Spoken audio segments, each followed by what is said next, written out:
ស៊ីលពីនស្ទើរស្លុតអស់ទាំងវិញ្ញាណ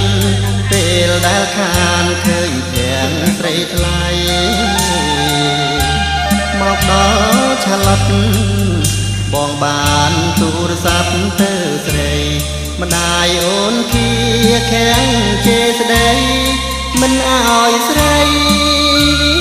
ចាកាន់ចិនកាត់ថ្លើមសរសេរលិខិតចាថ្លែងរឿងស្នេហាអតីតគ្រារួមស្និទ្ធនៅម៉ានីឡាស្រីតូ